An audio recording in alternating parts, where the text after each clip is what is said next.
জীবনে যদি অনেক নামাজ কাজা হয়ে যায়, অনেক ওয়াক্ত, অনেক বছর পর্যন্ত আপনি নামাজ আদায় করেন নাই, কিন্তু এখন আপনি নামাজটা আদায় করতে চান, এই নামাজ কত কাজা হয়েছে আপনার কোনো হিসাবও নাই, তাহলে আপনি কিভাবে নামাজটা আদায় করবেন? এই বিষয়টা নিয়ে আমি আপনাদেরকে ক্লিয়ার করতে চাই। অনেকেই প্রশ্ন করে, হুজুর আমার শরীয়তের হুকুম যখন আমার উপরে জারি হয়েছে তখন থেকে আমি 2 বছর 5 বছর 7 বছর আমি নামাজ আদায় করি নাই, কিন্তু আলহামদুলিল্লাহ এখন আল্লাহ পাক আমাকে কবুল করেছে, এখন আমি নামাজটা আদায় করি এবং অতীত জীবনে নামাজ কাজা করার কারণে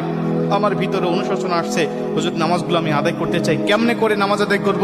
শুধু তওবা করলেই হয়ে যাবে নাকি আমাকে সেই নামাজগুলোকে হিসাব করে করে আমাকে পড়তে হবে? অনেকেই বলে, হুজুর হিসাব করা তো সম্ভব নয়, তাহলে কিভাবে নামাজটা আদায় করব? কারণ অল্প যদি ওয়াক্ত নামাজ কাজা হয়, যেমন আজকে আপনি 2 ওয়াক্ত নামাজ কাজা করেছেন, আসর এবং মাগরিবের নামাজ আপনি আদায় করেন নাই, এশার নামাজের সময় আপনার স্মরণ হয়েছে বা আপনি অবসর হয়েছেন, ব্যস্ততা আপনার কমেছে, আপনি এখন কাজা নামাজটা আদায় করবেন, হিসাব করে আপনি এশার নামাজের আগে আসরের নামাজের 4 রাকাত আপনি কাজা নামাজ আদায় করলেন, মাগরিবের 3 রাকাত করলেন, তারপর এশার নামাজের